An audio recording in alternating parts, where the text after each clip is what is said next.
Okay, hello everyone. Let us start the EOT review of grade 7 term 3. To watch this video, make sure you watch 5 questions at a time only and then practice the questions from the review sheet by yourself to see whether you can solve it or not. Then come back to the video, watch the next 5 questions, practice it by yourself.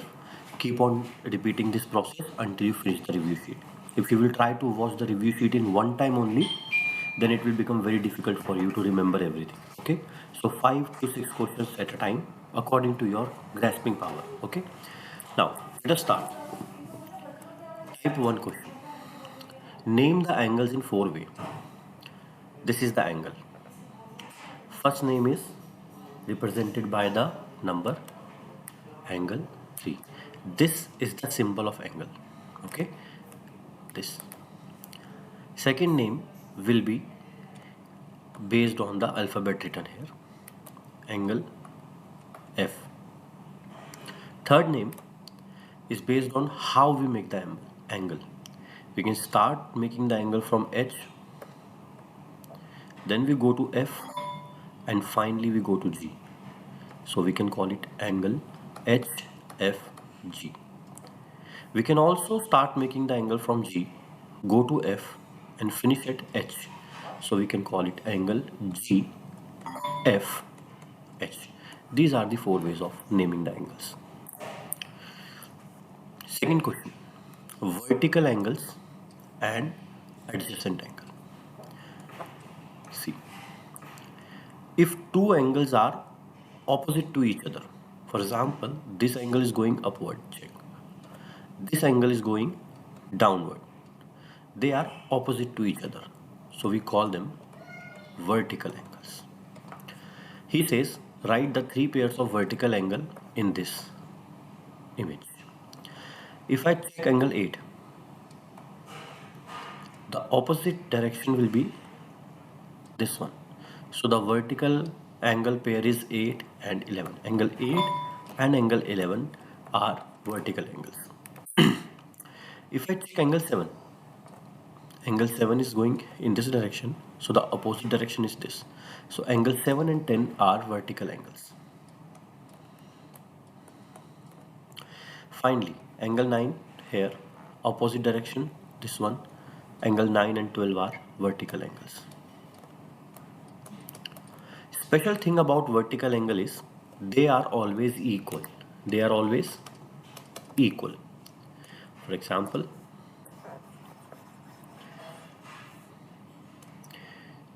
if angle 12 here is 50 degrees, then the vertically opposite angle 9 will also be 50 degrees. So they are always equal. Now what are adjacent angle? If I draw one angle here, now check this angle and this angle. They are stick together by this line. This is angle 1, let's say, and this is angle 2, and they are sticking together through this line. So when two angles are sitting next to each other, stick together, we call them adjacent angle. Okay, for example, if I see angle 7 is this one. Which two angles are sitting next to angle 7? You will say this angle 8 and this angle 12. So the adjacent angle of angle 7 are angle 8 and angle 12. Now in the question he says, write the angles which are adjacent to angle 10. So this is my angle 10. Adjacent to angle 10. This is my angle 10. Which angles are sitting next to angle 10? You will say angle 11 here and angle 9 here. They are sitting next to angle 10.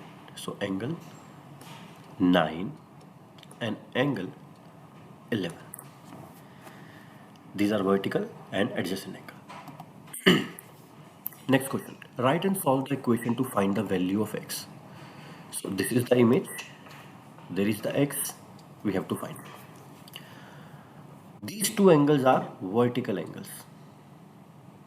So they are equal. Means 2x plus 5 and 115 are equal. We have to solve this equation and find x. You want to find x equal how much? Correct?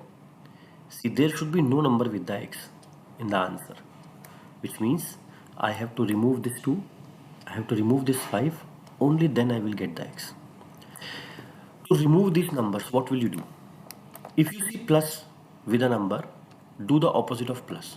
If you will do minus, that number will be removed. If you see multiply with a number, do the opposite of multiply, divide, and the number will be gone. Similarly, if you see minus, do the opposite plus. If you see divide, do the opposite multiply. Okay. Okay. So in the 2 and 5, we will remove the 5 first. You see this is plus 5, yes? The opposite of plus will be minus. So we will do minus 5 here. There is one more rule. If you do something on one side of equal, you have to do same thing on the other side of equal also. So you have to do minus 5 here also. Finally, 5 minus 5, 0, gone. What is left here? 2x, bring it down. Equal, bring it down. 115 minus 5, 110. Now this is 2 times x. There is nothing between them. It means there is times. So multiply. Times means multiply. If you see multiply, what will you do? Divide. So for multiply 2, I will choose divide on both the sides. Divide 2 and 2 class.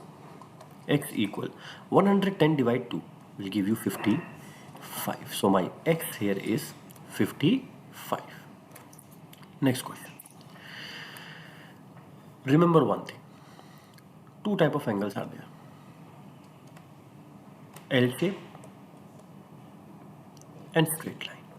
If I give you two angles, okay, for example, let's say this is 30 and this is 60. 30 and 60, how much? 90. If two angles are making 90 degree together, so it will become a L shape. We call them complementary angle. Complementary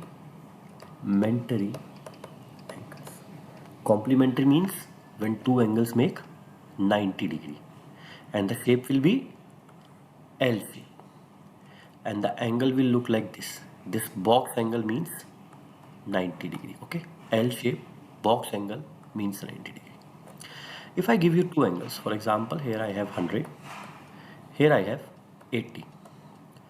Do plus 100 plus 80, 180. If two angles are making 180 degree together, they will always make a straight line, a seedha line.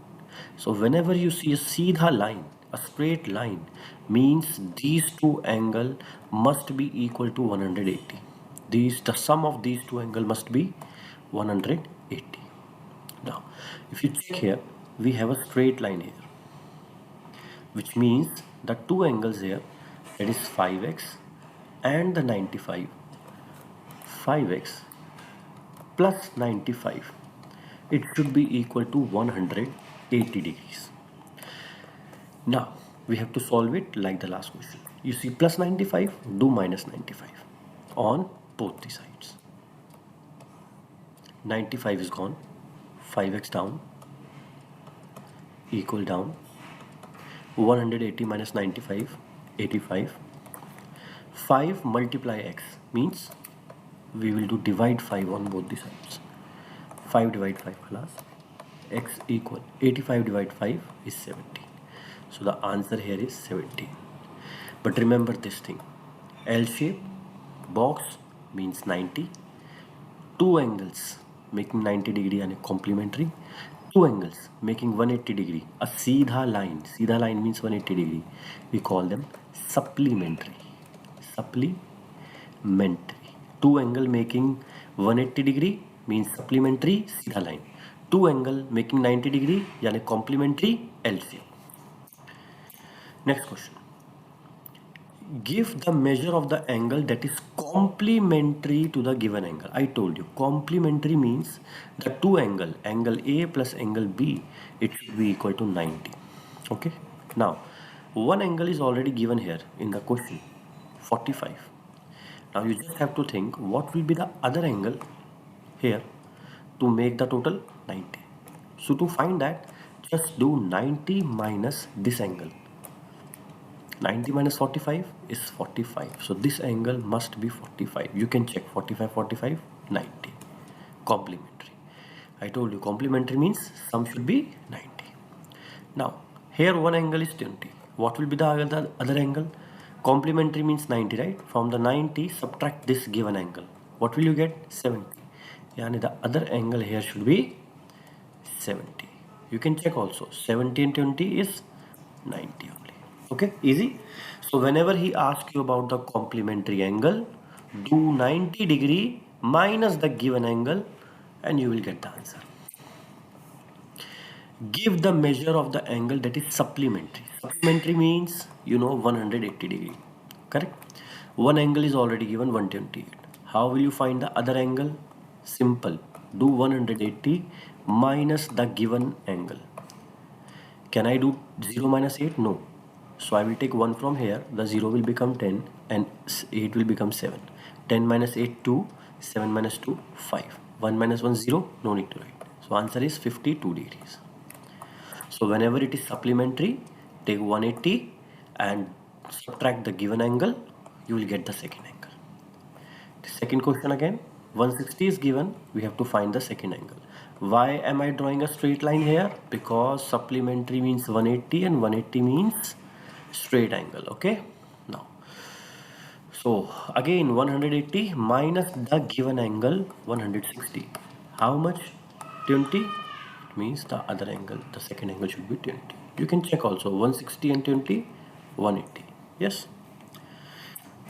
Next. Now, what do you see here? Do you see the L shape or no? Do you see the box angle or no? Yani, this is how much? 90 degrees. Correct? Yani, the two angles given here, 22 and 4x, together they will make how much? 90 degree.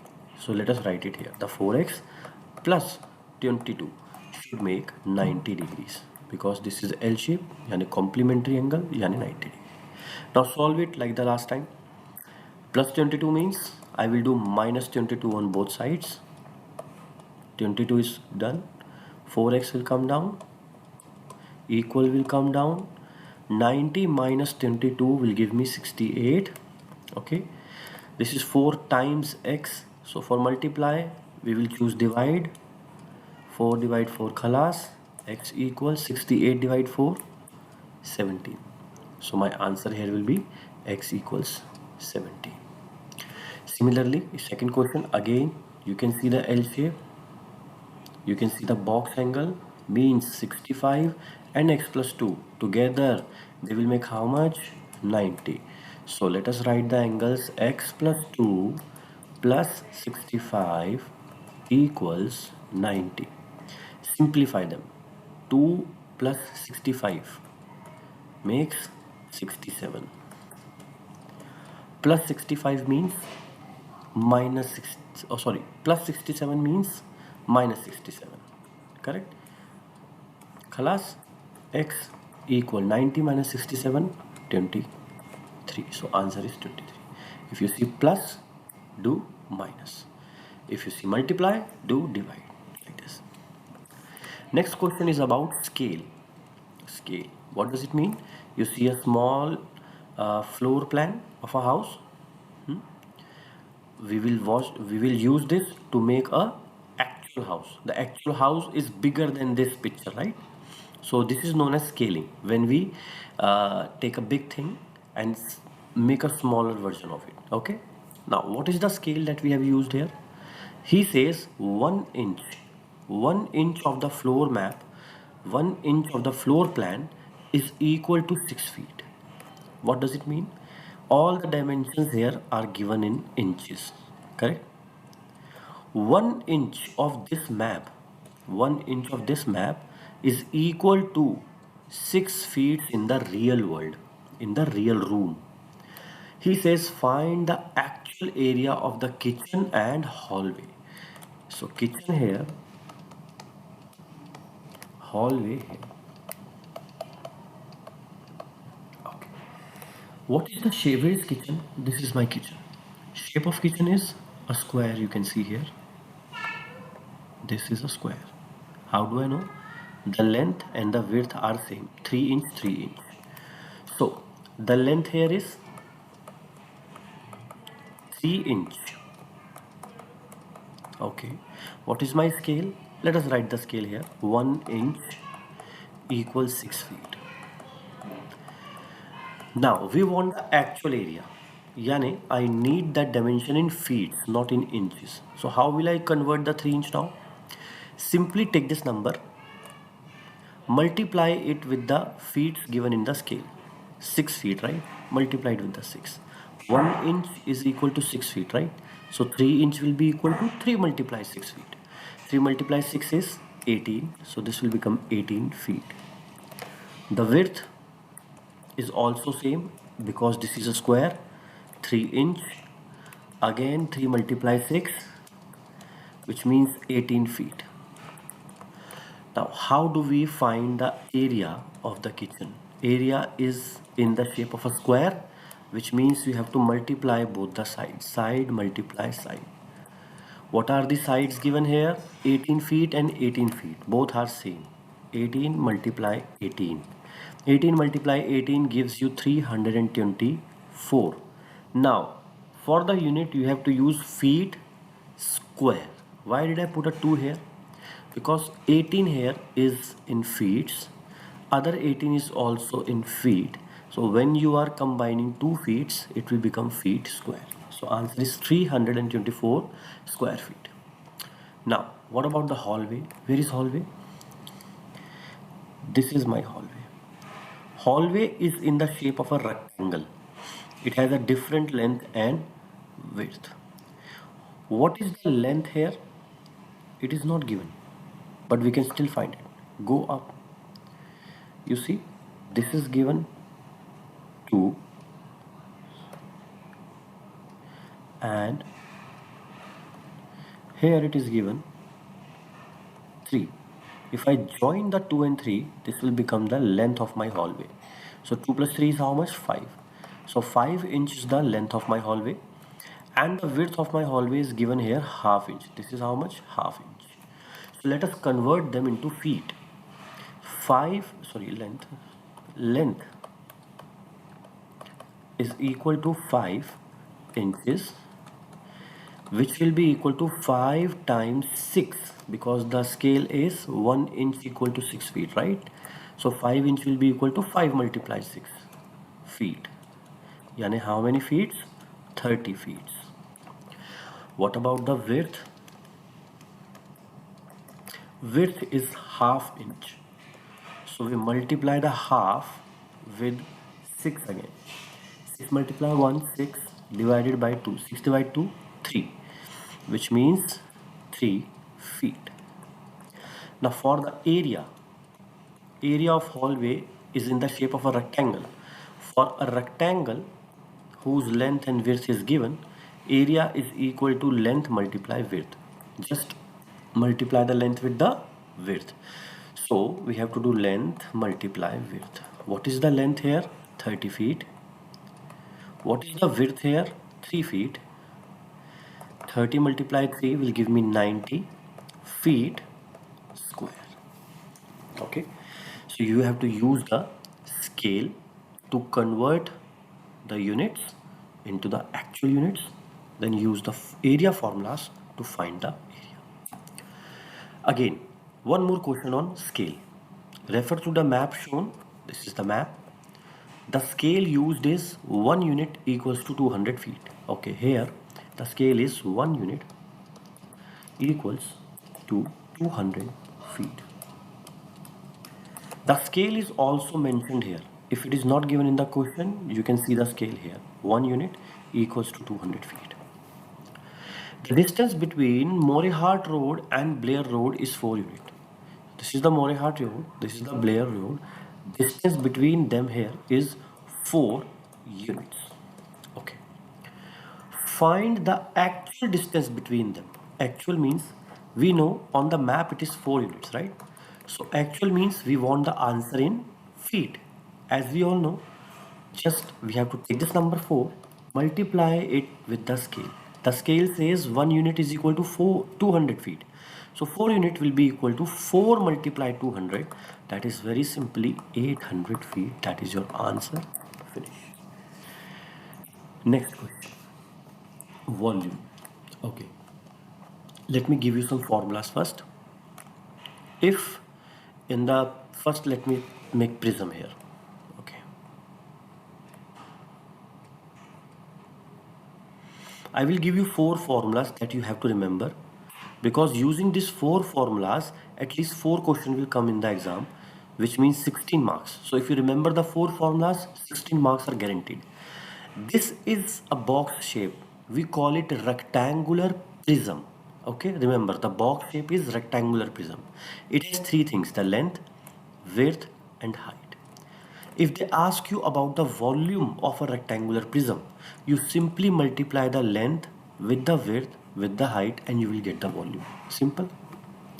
Second is the triangular prism. This is a triangle in the front, then a triangle in the back, something like this. Okay, you will get the length here, you will get the length here, this will be the width of the prism, and this will be the height of the prism. 3 things: length, width, height. If they ask you about the volume, simply volume will be equal to length multiply width multiply height, same like the triangle rectangular prism, but you have to do taksim 2 here. This is extra. Okay, so if you will check this question here, this is a triangular prism. See, triangle in the front, triangle in the back, this triangle in the front, and there triangle in the back, like a tent shape. So this is a triangular prism. What is the formula? Volume is equal to length width height divided by 2. We have to find the volume. Yes.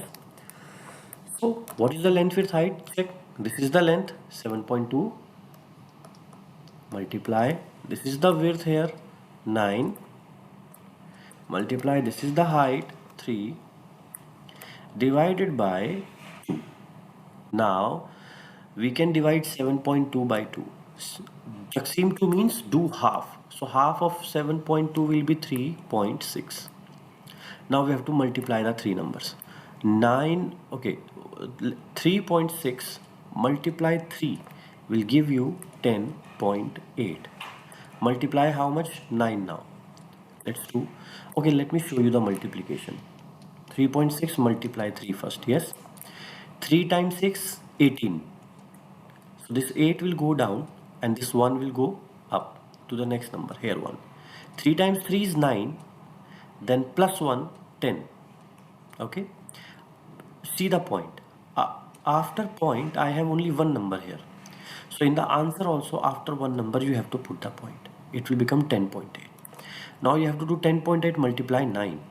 So 10.8 multiply 9. 9 times 8 is 72. So 2 here, 7 up. When you see 0 here, just bring this number down. No need to multiply with 0. 9 times 1, 9. Now again after point I have only one number. So after one number I will put the point and this will become 97.2. So my answer is 97.2. The unit is meter here. Meter. But this time the power will be 3, not 2. Why? Because we are multiplying length, width, height. All are meter, meter, meter. So 3 meters are there. Check. Meter here, meter here, meter here. So because we are multiplying 3 meter units together, we have to put meter cube, meter power 3. Okay. So this is for the rectangular prism and triangular prism. Okay. Check. Length multiply width multiply height, and here length multiply width multiply height divided by 2. Now in the next figure, check. This is a pyramid. When you see a top with a point, when you see a point at the top and at the bottom there is a base of different shape, we call it a pyramid. What is the shape of the base here? Triangle. So this is a triangular pyramid. We have one more type of pyramid. See, this is the base. The base is in the shape of a rectangle. You see? And if I make a point here, Okay, see, this is a pyramid again. The rectangular base is there. So this will become the height here. Okay, this will become the length, this will become the width. So three things are given. If he gives you a rectangular pyramid and if he asks you the volume, simply again length multiply width multiply height, but here you have to do Taksim 3. In what? In the rectangular pyramid. You will do Taksim 3, rectangular pyramid. Multiply the three dimensions and then divide it by 3. If you get a triangular pyramid like this one, see the base is a triangle, this. So the formula of volume will be length multiply width multiply height divided by 6. So see, it's very easy. Only the number in the denominator, Taksim, it is changing. You have to multiply the length with height in all the formulas. Only the number in the denominator is changing. If you can remember it, 16 marks are confirmed. So in this question we have a triangular pyramid, correct? So let me erase these things and let us do this question. So here in this question, let us do it from here. The formula for volume is length multiply width multiply height divided by 6 because we are dealing with a triangular pyramid. What is the length, width and height? Length 1.4, width 1.8 and height 2.4 divided by 6. Now, this is 2.4. Don't think about the point right now. Take it as 24. 24 divided by 6. 6 times 4 gives me 24, right? Now, after point, how many number? 1. So, after this one number, just put the point. This will become 0.4 answer. So, now what do I have to do? 1.4 multiply 1.8 multiply 0.4. Yes. So 1.4 multiply 1.8 will give you around 2.52, multiply 0.4, then it will give you 1.008. The unit is meter, so meter cube. See how did I multiply here? 1.8 and here 1.4. 4 multiply 8, 32. The 2 will come down, 3 will go up. 4 multiply 1, 4 and 3, 7. Now the multiplication with 4 is over, so you have to come to a new line and put a 0 first. Then start multiplication with 1. 1 multiply 8, 8. 1 multiply 1, 1. Both numbers are finished, so you have to add them now. 2 plus 0, 2. 7 plus 8, 15. 5 here, 1 up. 1 and 1, 2. Now, here, after point how many number here? 1 number. After point how many number in 1.4? 1 number. So 1 and 1, total 2 numbers after point. So after 2 numbers put the point, this becomes 2.52. Now 2.52 multiply 0.4, multiply with the 4, no need to multiply with 0. Okay, 4 times 2 8, 4 times 5 20, so 0 here, 2 up. 4 times 2 8, 8 and 2 10. Now check, after point 2 numbers here, after point 1 number here, so total 3 numbers after point. So after 3 numbers I will put the point and this will become 1.008. This is how we got the answer. Remember these 4 formulas: rectangular prism, length multiply width multiply height; triangular prism, length multiply width multiply height divided by 2; rectangular pyramid, length multiply width multiply height divided by 3; and triangular pyramid, length multiply width multiply height divided by 6.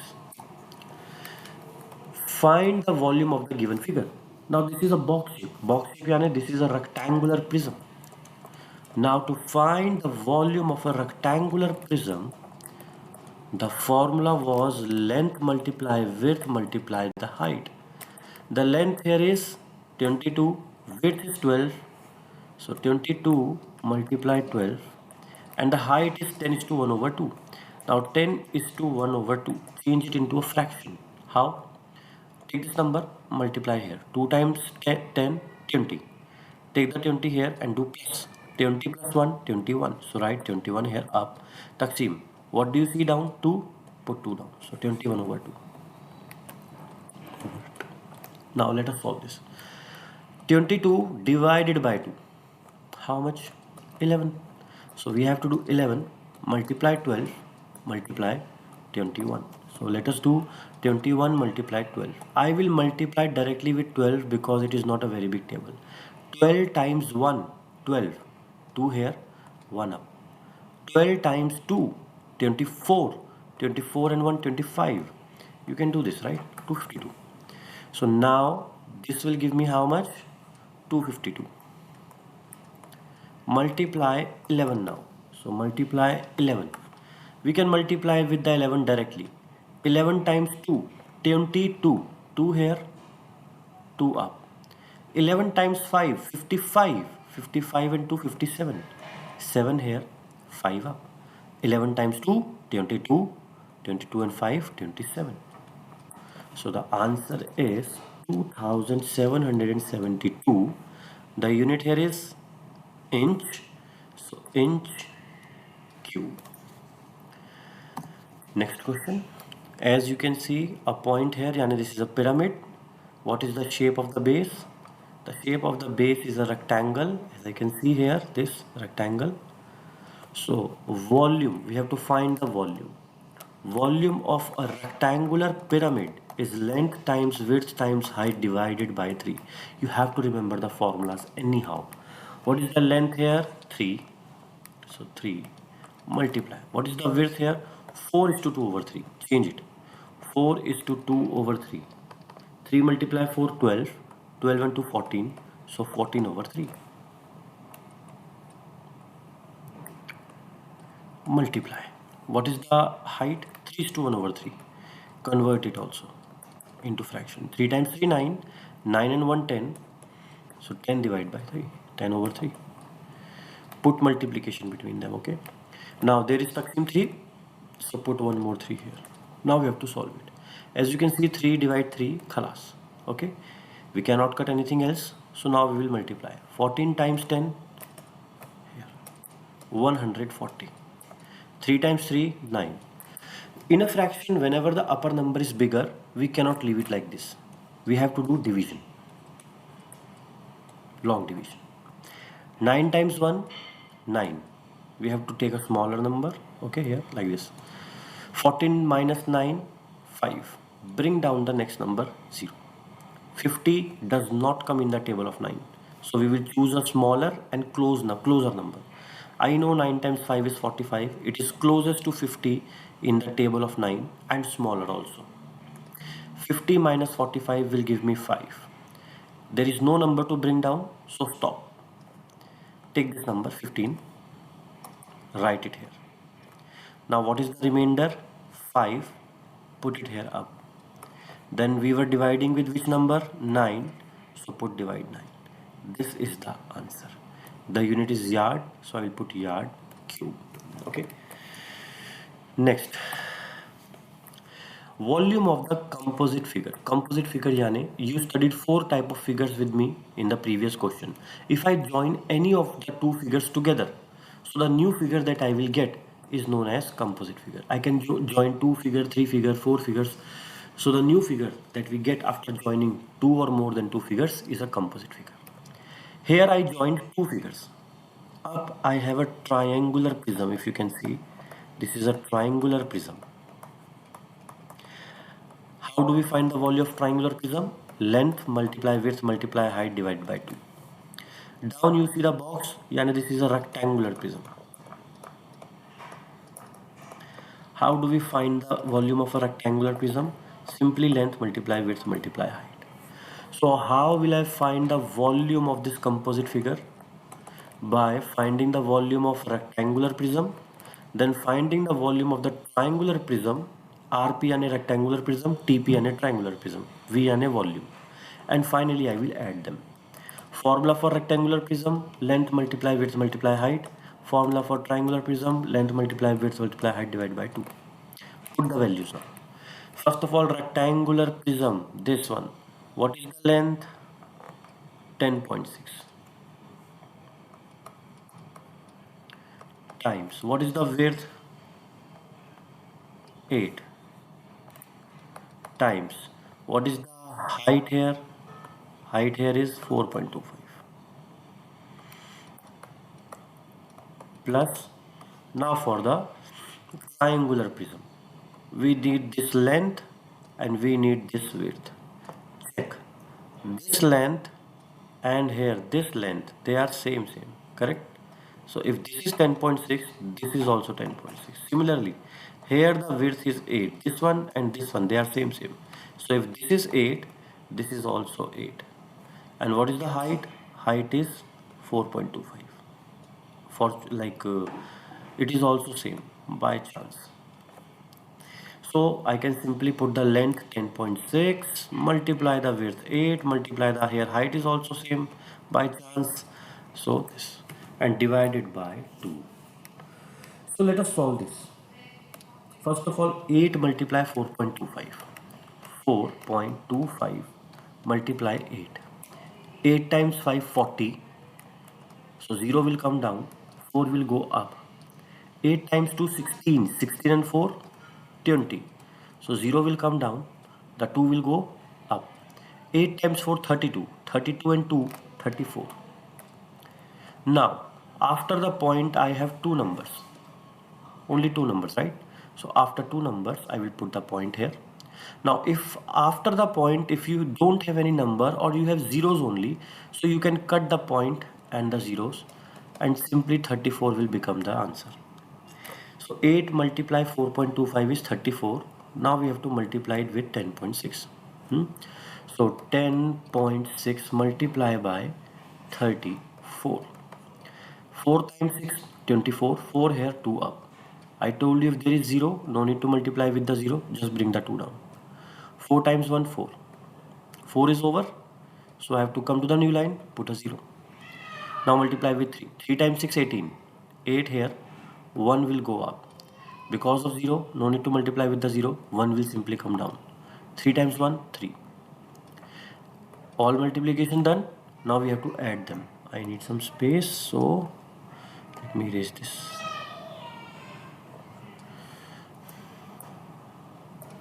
So let us add.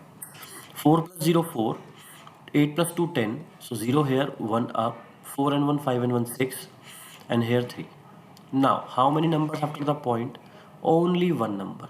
So after one number I put the point. This becomes 360.4. Plus, now, because the number here and number here, they are exactly same. So this will also give me 360.4. But here I have to do divide 2. Divide 2 यानी do half of 360.4. Half of 360.4 will be 180.2. Now add them. If you will add them, this will become 540.6. What is the unit here? Inch. So inch cube. This is my answer. Okay. Again, a composite figure. This time what do I have? Again a box structure. Yani this is a rectangular prism. So to find the volume, we have to find the volume of the rectangular prism plus the volume of the, what do you see here? This is a pyramid. Which pyramid? The base is a rectangle, so this is a rectangular pyramid. So rectangular pyramid. What is the formula for the rectangular prism? Length multiply width multiply height. For the rectangular pyramid, length multiply width multiply height divided by 3. Please remember the formulas. Let us put the values. For the box rectangular prism, length is 2, width is 1.5, height is 4. So 2 multiply 1.5 multiply 4 plus. For the rectangular prism, the length will be same 2, the width will also be same 1.5, but the height is different, height is 2. So let us put length 2 multiply width 1.5 multiply height 2 divided by 3. Now what is 2 times 1.5? 2 times 1.5 will give you 3. So 3 times 4, 12. Here also 2 times 1.3 will give 1.5 will give you 3. And I can cut the 3 with the 3. Finish. What is left here? Only 2. So let us bring the 2 down. 12 plus 2, 14. So 14 here, the unit is inch cube because we are finding volume, and the question is over. Again, the volume of the composite figure. See, I have three different shapes, like figures here combined together. Number one, number two, number three. We call this a slab. This is also a slab. This is a pillar. But if you will check the shape, all are rectangular prism. This is also a box. This is also a long box. This is also a box. All are rectangular prism. So what will be the formula that we will use? Length multiply width multiply height. Same formula for all three. If you will check the slabs, they are exactly same. Length is 5, width is 6, and height is 0.5. Length 5, width 6, and height 0.5. So we can find the area of one slab only and multiply it by 2 to get both the areas, right? So what I will do, 2 times the volume of slab. This will give me the area, volume of both the slab plus the volume of the pillar. The formula is same, length multiply width multiply height. For this also length multiply width multiply height. What is the length width height of the pillar? 5, 6 and 0.5. 5 times 6 times 0.5. Length width height of the pillar. I have to erase it first. Okay, now check carefully. See, this is the length, and this is the width. Both are 0.5, 0.5. So the length and width are 0.5 multiply 0.5. And the height, 6. Now we have to solve it. 5 times 6 is 30. Okay. 30 times 0.5. 0.5 means do half of the number given here. So half of 30 is 15. So 30 times 0.5 will give you 15. Okay. And then 15 times, we have to do 2 also. 15 times 2, this will become actually 30 again. Okay. So 5 times 6, 30. 30 times 0.5, 15. And then 15 times 2, 30. Now here, 6 times 0.5, yani half of 6, will give you 3, right? Then 3 times 0.5, yani half of 3, will give you how much? 1.5. Simple. Plus here, plus here. 30 plus 1.5, 31.5. What is the unit? Centimeter. So centimeter cube. Finish. One question from composite figure will come. I have solved different type of composite figure here with you. One of them must come in the exam. Okay. Now, the next type of question that we are starting is now probability. The volume is finished now. Okay. Scale, volume, and all these things are over. Angles. Now we are going to start probability. What is probability? Probability or likelihood. You see the word here, likelihood. Classify the likelihood. So whenever I say likelihood, whenever I say probability,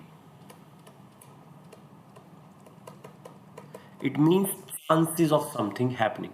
For example, if I ask you what are the chances of having rain outside today in a lane, you will say the chances are very less. So when the chances of something happening is very less than half, less than 50%, we call that event unlikely, that it is unlikely to rain today. If I ask you what are the chances of a very hot day outside, you will see the chances are more than 50%, high chances. So when the chances of something happening are more than half, greater. So we call it likely. So it is very likely to have a hot day today. Okay, when there are 50-50 chances of something happening. For example, I have a coin. It has dirham and dalla and I toss it. So what are the chances of getting dirham or dalla? You will say there are 50-50 chances. They have equal chances. So when the chances are half, we call them equally likely. Like the chances of both the things happening is equal. If I ask you what are the chances of having 10 days in a week, can I have 10 days in a week? No, because there are only 7 days in a week. So the chances of having 10 days is 0. So when there are no chances of something happening, we call it impossible. And if there is something which is 100% sure that this will 100% happen, then we call it certain. Okay, so we have to use these things in this lesson. Okay, so meaning is clear. Let us do the question. He says we have a spinner here. Okay, the spinner has six sections: one, two, three, four, five, six. Three sections have dog written in it. Two sections have cat. One section has hamster. It means all animals are given. Now we have to read the question and tell the likelihood of the question. Okay, of the statement. Question number one. The spinner landing on dog.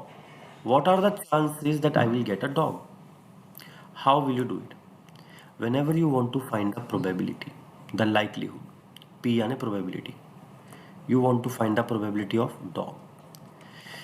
You have to put whatever you need, your favorable outcome, यानी what you need, you will put it up, and the total, whatever you have, you will put it down. So what do I need here? I need the dogs over the total, yani all the animals. How many dogs are there in my wheel? 1, 2 and 3. In my spinner I have 3 dogs. And all, yani total, how many sections are there? You know, we have 6 sections. Now if I ask you what is half of 6, the half of 6 is 3, and I have 3 here, yani this is exactly half. When something is half, yani the chances are equally likely. So here I will write the chances of getting a dog on this spinner is equally likely, yani half. Okay. Next, the spinner landing on hamster. This time I need the chances of getting a hamster. Check how many hamsters are there? 1. So whatever you need, you will put it up, and the total 6 will go down. Half of 6 is 3. This is less than half or more than half? The one is less than half. When something is less than half, we call it unlikely. So this one is unlikely. Next, the spinner landing on dog or cat. So probability of dog or cat. Now, check how many dogs and cats are there. 1, 2 and 3. 3 dogs, 1 and 2 cats. So 3 plus 2, 5. So total dogs and cats are 5 out of 6. Half of 6 is how much? 3. This one is more than half, which means this is a very likely event. The chances of getting a dog or a cat on this spinner is very high. The spinner landing on bird. So this time I want the likelihood, the probability of getting a bird. There are no birds on this spinner. All are animals. So how many birds are there? 0 birds are there. Out of total 6 sections given. So this will 0.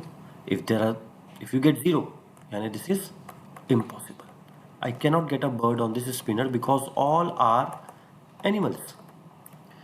The spinner landing on animal. Now see, this is interesting. This time I need a animal. All of them are animals. Yes or no? All 6 out of 6 are animal. Check. Hamster, dog, cat. All are animals. So you will get 1. 1 means 100%. Yani this is certain. 100% I will get some animal on spinning the spinner because all the sections have animal's name in it. The spinner landing on cat or hamster. So probability of cat, or I will write ham only. Hamster yani ham. Okay. So how many cats here? 2 cats. How many hamster? 1 hamster. So 2 plus 1, 3. 3 over 6. Yani exactly half. Half yani again equally likely. So the question is over. This is how you check the likelihood of an event. Now the question will keep on going about the probability only. In this question, he will ask you about the relative frequency. Relative frequency also means probability. When you find the probability by doing some experiment. Okay, let us understand. Here, what is the experiment? A spinner with 4 equal section. We have a spinner. It has 4 equal section. And inside the section, we have colors. Blue, yellow, blue, green, yellow, red. So blue, green, yellow, red. We spun the spinner 100 times. This is our experiment. We spin the spinner total how many times? 100 times. So I got my total from here. Total 100 spins are there. It lands on blue 14 times. So how many times did I get the blue? 14. Green how many times? 10 times.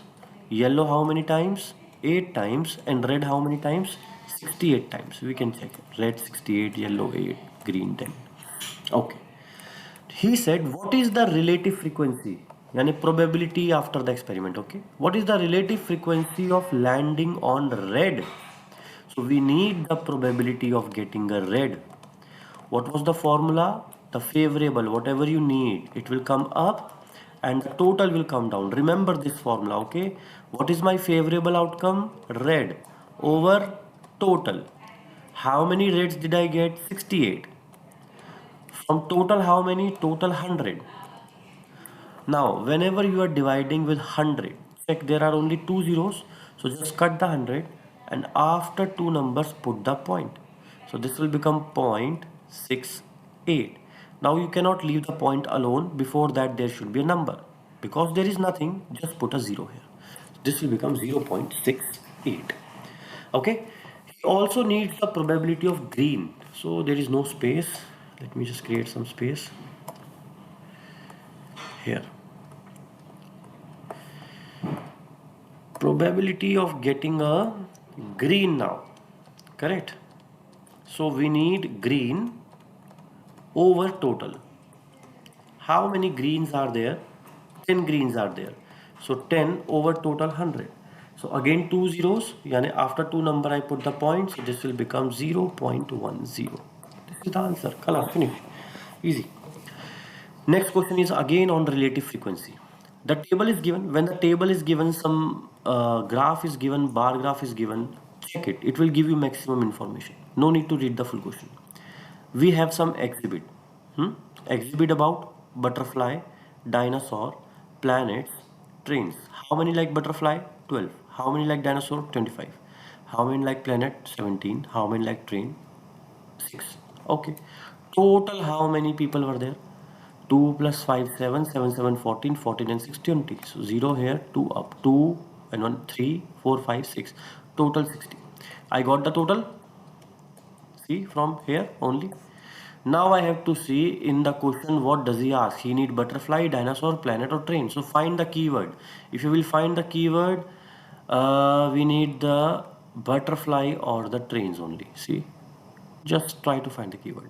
Find the relative frequency that the randomly selected student favorite exhibit was butterfly or train. So we need the probability of B and a butterfly or T and a train. Two things, right? So how many butterflies? 12. How many people like visited butterfly exhibit? 12. How many visited train? 6. So what I need is 12 plus 6 and the total is 60. So 12 and 6 is 18, 18 over 60. Okay, can I simplify this? Yes, both of them comes in the table of 6, so I will divide them by 6. 18 divide 6. 6 times how much give me 18? 6 times 3 gives me 18. 6 times how much give me 60? 6 times 10 give me 60. So 3 over 10. Now in 3 over 10, check that 10 has only one 0. So just after one number put the point. This will become 0.3. 0.3. But he doesn't want the answer in point. He said write the answer in percent. To write the answer in percent, what will you do? You will take this decimal from here and shift it 2 steps to the right side. 1, 2. So the point will come here. Once the point come here, this will be gone. This is gone. Okay. Now the point is here, but check after point, before point, there are no numbers. So you fill the empty spaces with 0. So this becomes 30.0%. I told you after point, if there is only 0 or no number, then we can neglect them. So this will simply become 30%. Okay. Next question. Again, a graph is given. Without reading the question, let us see the graph first. What is given here? Number of rows. Okay, we are doing what? Number cube experiment. Number cube यानी the nut with which you play the ludo. It has 6 numbers. 1 2 3 4 5 6 numbers are there, right? So on the number cube we have 1 2 3 4 5 6 numbers, right? He said I started rolling the dice. I rolled it again and again and again and again, because see the number of rolls are given here. So how many times did I get 1? See the numbers on the number cube. I got the 1 10 times. I got the 2 how many times? 8 times. 3 6 times. 4 9 times. 5 5 times. And 6 12 times. So can you tell me how many times did I roll the dice? We have to add all of them to get the total, right? So total how many times did I roll the dice?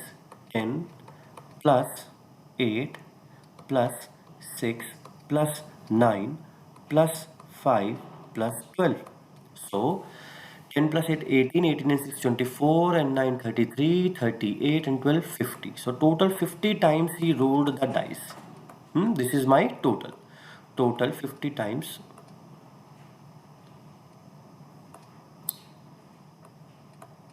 he rolled the dice. Okay, now out of 50 times, what does he need now? Find the relative frequency of rolling a number greater than 3 on my number cube. How many numbers are greater than 3? This is 1 2 3. How many numbers greater than 3? 4 5 and 6. So we have to check how many times did I get the 4, how many times did I get the 5, how many times did I get the 6. So how many times did I get the 4? Check. 9 times. So 9 times plus. How many times did I get the 5? 5 times. 5. How many times did I get the 6? 12 times. So 12. So my favorable outcome are uh, getting 4, 5 and 6, which is 9 plus 5 plus 12, which will give me 26. Now find the probability. Probability of getting 4, 5 or 6. Correct? Greater than 3. So favorable over total. FAV, short form. Favorable and FAV over total. Favorable how many? 26. Total how many? Total 50. 26 divided by 50. When you will do this, you will get 0.52. 0.52 is the probability for getting a number greater than 3. I hope you understood. Next question. What is the, see this is a graph given about the gift type. Okay, so some students were asked that what type of gift did you get, like last time, what kind of gift did you receive from someone. So they get two kind of responses. Some students said that we got money, some said we got gift cards, some said we got DVDs, some said we got toys. Okay, now he wants to ask you what is the experimental probability that the students chosen at random received a gift card or money. So money is here, gift card is here. Check, you do not have to find the probability here. Why? Because what is written here? Relative frequency. Yani whatever number you are getting here, this is already the solved probability. You just have to take the number from here and add them. So what is the probability of getting a money? 0.45. What is the probability of getting a gift card? 0.35. So the probability of getting money or gift card will be probability of money 0.45 plus probability of gift card 0.35. Simply just take the numbers and add 0.80. I think this is the easiest question that can come on probability. You just have to take the numbers from the graph and add. But for that you must know how to read the question properly and read the graph properly. Okay, so pay attention when you are reading in the exam. Next question. It is about complement. Let me explain you first of all what is complement. Let's say the probability starts from 0%. 0% यानी that thing will not happen at all. And 100% यानी that thing will 100% happen. So total is always from 0 to 100%. If I say there are only 10% chances that it will rain today, the chances of rain are 10%. This is the chances of rain, 10%. What are the chances of not raining then?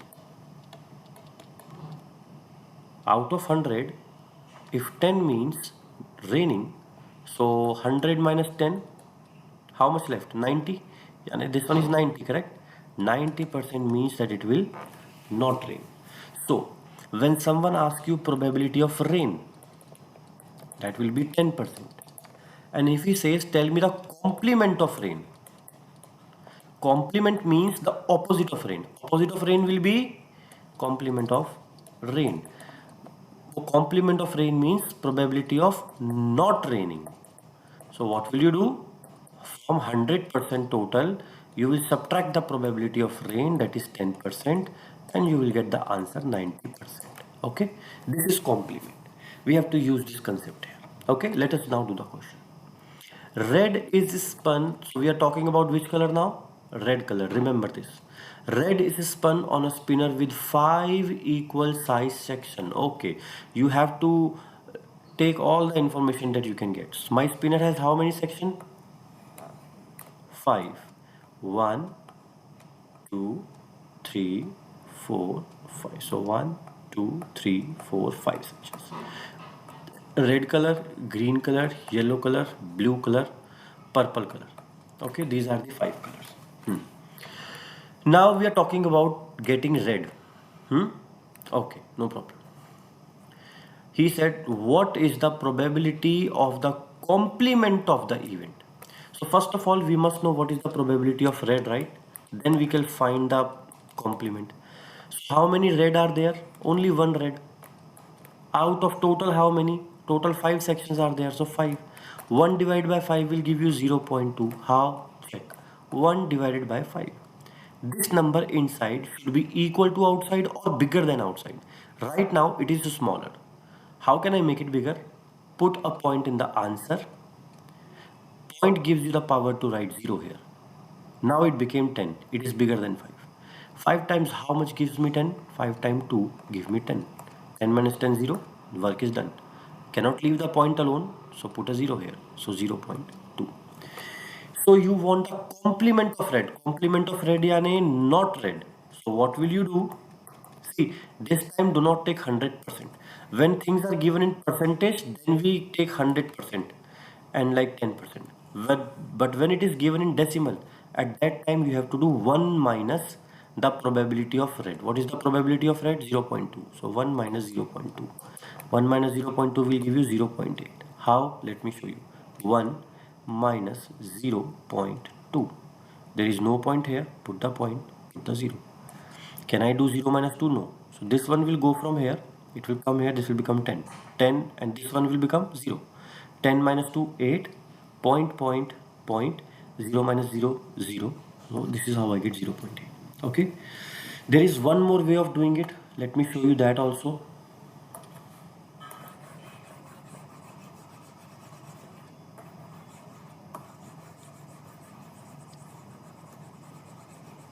Okay. Let's see. As you know, we are talking about red here, right? And he want complement of red. Complement of red यानी not red. So how many colors out of 5 are not red? Green, yellow, blue, purple. 4 colors are there that are not red, correct? Out of total how many? 5. So the probability of not red will be 4 over 5. If you will do 4 over 5, you will get the same answer 0.8. You can do it like this also. Check 4 divided by 5. 4 is smaller, so put the point, put a 0 here before it. Point यानी I can write a 0. 5 times 8, 40. Do minus, get 0. 0.8, 0.8. Okay. Now, next question. Again on probability. Okay. Let us read. 8 disc marked 3, 4, 5, 6, 7, 8, 9, 10. Okay. Okay, we have 8 discs and on every disc there is a number 3, 4, 5, 6, 7, 8, 9, 10. Okay. Now come here. A disc is selected from the bag. Okay, so these discs are inside a bag. So 1, 2, 3, 4, 5, 6, 7, 8. So 3, 4, 5, 6, 7, 8, 9, 10. These are the 10 discs. Okay. We are selecting one disc at random. What is the theoretical probability of selecting the disk marked with a prime number on it? He said, I am taking out a disk. What are the chances that the disk will have a prime number on it? Now you must be thinking, what are prime numbers? Prime numbers are those numbers which cannot be divided, which cannot get divided by any other number. For example, I will take two numbers here. If I take the number 3 and I take the number 6, can I divide the 6 with any other number? You will say yes, I can do 6 divide 2, which will give me 3. I can do 6 divide 3 also, which will give me 2. But can you divide the 3 with any other number? No. Please don't say 1, because we do not consider 1, okay? Other than 1. Can I do 3 times 2? No. So 3 is a prime number. If I take 7, is 7 prime or no? Check all the numbers smaller than 7. 7 taxim 2, not possible. 7 taxim 3, not possible. 7 taxim 4, not possible. 7 taxim 5, not possible. 7 taxim 6, not possible. So 7 does not come in any other table. I can only do 7 taxim 7. That will give me 1. So 7 is a prime number. Okay. So I will write some prime numbers here so that you can remember. Let me erase everything. Okay. So we are talking about the prime numbers, right? We need prime numbers. So these are some prime numbers: 2, 3, 5, 7, 11, 13, 19, 23, 29, 31, so on. It will keep on going. For now, you remember this many, okay? So now in 3, 4, 5, 6, 7, 8, 9, 10. How many prime number are there? Check. 1, 2, and only 3 prime numbers are there, right? So the probability of getting a prime number will be 3 over total. How many discs are there? We know there are 8 discs, right? 1, 2, 3, 4, 5, 6, 7, 8. So 3 divided by 8. 3 divided by 8 will give you 0.375. 0.375. If you want to see, check. 3 is smaller, so I will put a point and I will write a 0 here. Now 8 times 3, 24. This is the closest number to 30 in the table of 8. Smaller and closer. 30 minus 24 will give you 6. We have the point, so again I can put a 0. 8 times 7, 56. Smallest and closest to 60 in the table of 8. 60 minus 56 will give you 4. Again I can put a 0. 8 times 5, 40. Do minus 0. So answer is 0.375. If someone asks you the answer in percentage, what will you do? Take the point 2 steps further to the right side. So this will become 37.5%. Okay, if someone asks you the answer in percentage, then you have to do this. Otherwise, here the answer is 3 over 8 or 0.375. Next, the letters from the word football. How many letters are there? Check. 1, 2, 3, 4, 5, 6, 7, 8. There are 8 letters and we wrote them on 8 cards. Now one card will be drawn randomly from them. Okay, we have 8 cards. We selected one card from those 8 cards randomly without watching, and then we repeated this experiment how many times? 840 times. He said, how many times should you expect to draw a consonant? Now let me explain the question again. We have how many cards? 8 cards. Okay, on every card one letter is written. In this question he said we are talking about the consonants, right? How many times should you expect to draw a consonant? So what is a consonant? First of all, understand it. Vowels and consonant, there are two things. There are only 5. There are how many letters? 26 alphabets are there, right? A, B, C, D, E, F, G, H, I, J, K, L, M, N, O, P, Q, S, T, up to Z. There are 26 alphabets, right? Out of these 26 alphabets, there are 5 vowels. A, E, I, O, U. These are vowels. Because they represent sound, we call them vowels. So out of 26, 5 are vowels. Yani the remaining 21 are consonant. Consonant yani not vowels. Yani all the other like B, C, D, F, G, H, L, M, and all of them are consonants. Okay.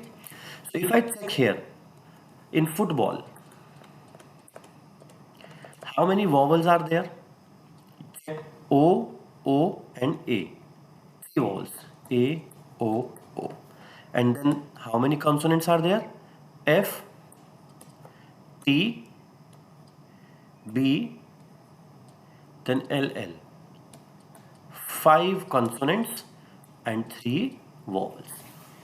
So let us make the ratio here. We are talking about consonants, right? From total. The same formula that we are using in the whole probability lesson, right? Whatever you need will come up, total will come down. So in this football, how many consonants are there? 5 consonants. Out of total, how many? 8. Total is 8. But he said, I repeated the experiment not 8 times. I repeated it 840 times. So according to him, the total is how much? 840. Now we have to find that out of 840, how many are consonant? I know out of 8 it is 5, but out of 840 how much? We don't know. We will compare them and find it. Now how to find this x? Simply write this 5 over 8 here again. Take this 840 and just multiply here. How did we get this? We did cross multiplication. Okay, this will go in cross and it will multiply here. You solve this and you get the answer. So I can do 840 taqseem 8. Check. 840 taqseem 8. 8 times 1 8. See 8 and 8 khalas 0. 4 will come down. 4 is smaller than 8. No need to put the point. Why? Because I have one more number to bring down. To bring another number down, first you have to put a 0 here. Then the next number will come down. It became 40. 8 times 5 give me 40. 0 yani 105. So this will become 105. So 100 times 105 times 5 give you how much? 525. It means out of 840 times, how many times will I get a consonant? 525 times. This is the probability, chances. Okay. One more question like this again. I told you when something is given, try to take information from here. What is the total here? 1, 2, 3, 4, 5, 6, 7, 8, 9, 10. 10 sections. So total will come down, right? Put the total down. So total 10 here. And in the question total how much? You can see without reading the question we will solve. In the question total is how much? 540. Okay. Now what do I need? Find the keyword. What are the keywords here? Cat, fish, dog, birds. So where are cat, dog, fish, but how many dogs and cat toys are needed? So we need only dog and cat. How many dog, cat? 1, 2, 3, 4, 5 cats and 2 dogs. So 5 and 2, 7. So we have 7 dogs and cats, right? So we need dog plus cat. So 5 into 7, right? Out of 540, how many? We don't know. So we take it x. Solve it like the last question. X here. First I bring 7 over 10. Then cross multiply. Take it here and do multiply. Now when you are dividing and you see 0 in the last up, 0 in the last down, you can cut it. No problem. Okay. What is left? 7 times 54. How much? 7 times 4, 28. 378. Yani out of 540 times, 378 times I can get dog or cat toy. These are the chances. Okay. Okay. This question is about sample space. First of all, understand what is sample space. Sample space yani all the different Different यानी there should be no repetition. All the different types of outcomes. Now, read the question. Each letter in the word Mississippi is written on a piece of paper. Okay, so I took some paper. On every paper, I write each letter.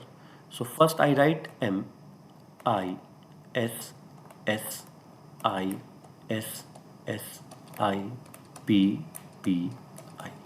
How many papers do I have now? 1, 2, 3, 4, 5, 6, 7, 8, 9, 10, 11. Total 11 papers, right? But he is not asking about total. He's asking about sample space. Sample space yani only different type of outcomes. Tell me how many different. M is different here. Yes, I will write M. Then I is also different. Yes, I. So let me cut all the I's because I is done here. So I don't want this I now. I don't want this I now. I don't want this I now. Okay. Next, S is also different. Okay, let us bring down the S. Cut all the other S because we do not want repetition. Now next what do we have? P. I will take the P down, cut the other P's. So total how many different kind of outcomes are there? Only 4 different outcomes. So this is my sample space. Okay. If I give you the word booklet. Now what is the sample space here? B, it is different. Then O, then K, L, E, T. Okay. Like this. So these are sample space. Next question. Okay, here he has given you 2 experiments. Experiment 1, experiment 2. The details are given below. He said, which and see, for both the experiment he made graphs. But he forgot to tell that which graph is for which experiment. Maybe graph 1 is for experiment 2. Maybe graph 1 is for experiment 1. I don't know. He said, which graph best represent the results that can be expected from experiment 1, experiment 2. He said, read the experiment 1, read the experiment 2 and tell us which graph is used for experiment 1, which graph will be used for experiment 2. So we will read the experiment first, then we will decide. So experiment number 1 here. A spinner with equal size sections of A, B, C, D, E. Okay, a spinner with equal size. How many sections? 1, 2, 3, 4, 5. So 1, 2, 3, 4 and 5 equal. So 1, A, B, C, D, E. Now see, all the letters are different. If I ask you about probability of A, probability of B, probability of C, D, E, all their probabilities will be equal. Why? Because check, if I say probability of A, how many A do you see? Only one A. Out of total how many sections? 5 sections. Same with B, 1 out of 5. C, 1 out of 5. D, 1 out of 5. E, 1 out of 5.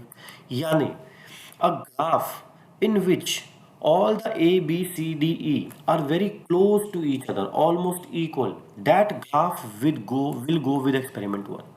Now let us go to the graphs. Graph 1, graph 2. We can clearly see that in graph 1, the A, B, C, D, E, the A, B, C, D, E, they are very close to each other, right?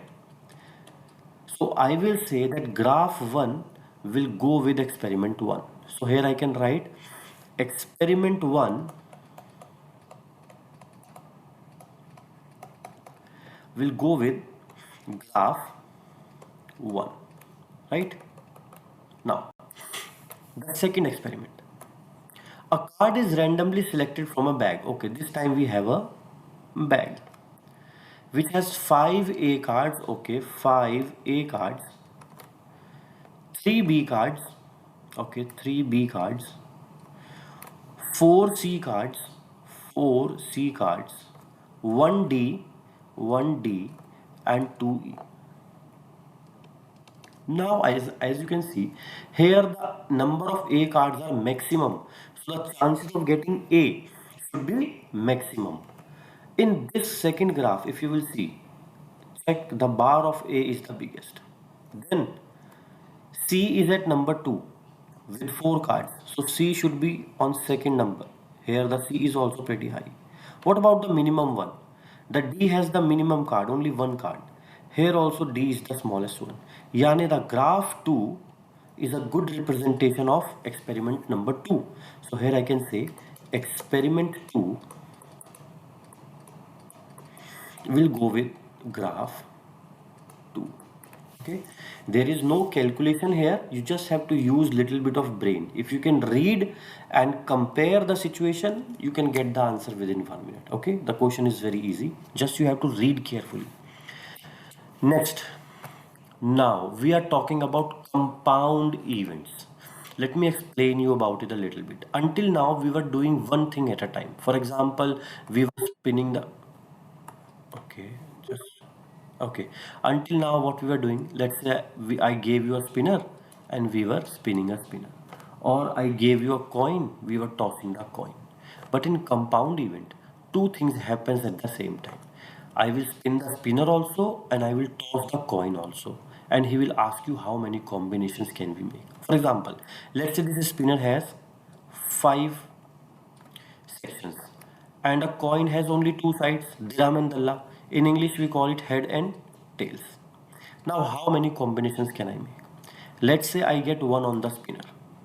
So with one on the spinner I can get heads on the coin, or with the one on the spinner I can get tails on the coin, right?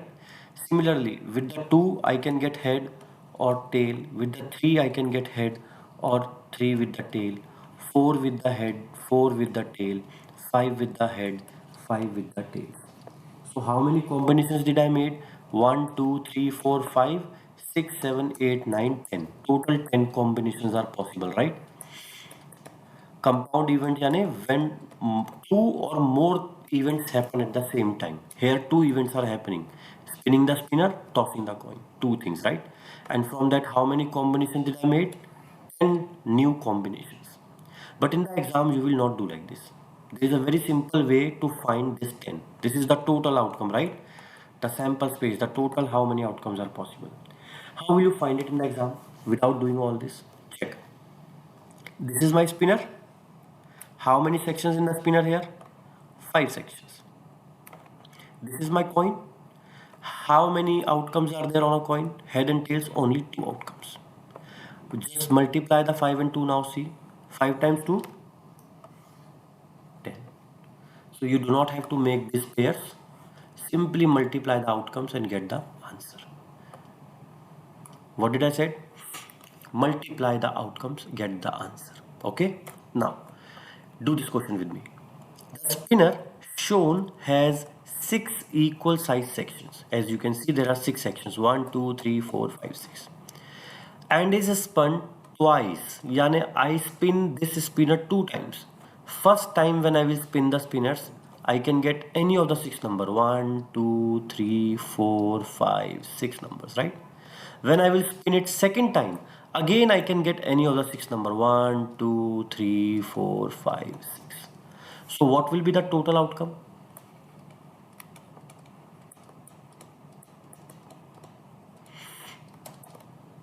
Total outcome will be 6 multiply 6. Why? First time, how many sections? 6 sections. Then again second time when I will spin, how many different numbers here? 6 numbers. I told you how to find the total by multiplying them. So 6 multiply 6, 36. So there are 36 different combinations possible using 6 numbers here, 6 numbers here. Okay. Now, out of these 36 outcomes, what do I need? Oh, he said, what is the probability that the product of the numbers spun is 12? What does it mean? I will explain you. Let's say I spin the spinner first time and I got 2 on it. When I spin the spinner again second time, this time I got 4. These are the two. Wait, let me just put it in charging.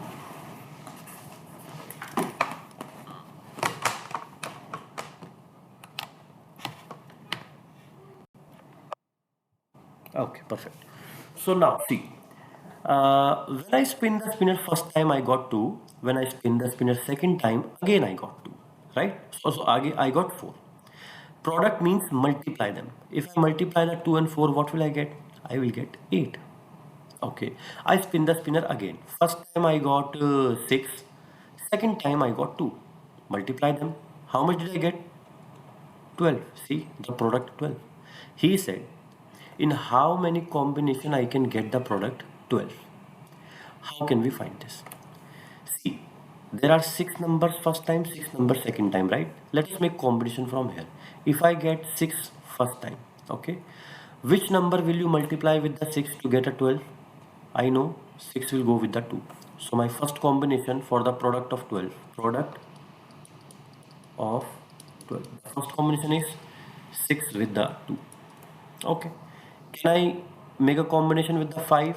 No, because in the table of 5 there is no 12. So khalas. Let us come to 4. Can I make a combination with 4? Yes. 4 times 3. So another combination 4 and 3. 4 times 3 is 12. If I start with the 3, okay, do I have 12 in the table of 3? Yes. The 3 will go with the 4. 3 times 4 is 12. So another combination 3 comma 4. Then with the 2, I know the 2 will go with the 6. 2 times 6 is 12. 2 times 6. Can I make any combination with 1? No, because 1 multiply with the biggest number 6 will give me 6 only, not 12. How many combinations are possible? As you can see here, only 4 combinations are possible, which will give me a product of 12, right? So my favorable outcome that I need is what? Product of 12. Product of 12. And how many combinations are possible? 2 and 6, 3 and 4, 4 and 3, and 6 and 2. यानी 4 combinations, 4 outcomes.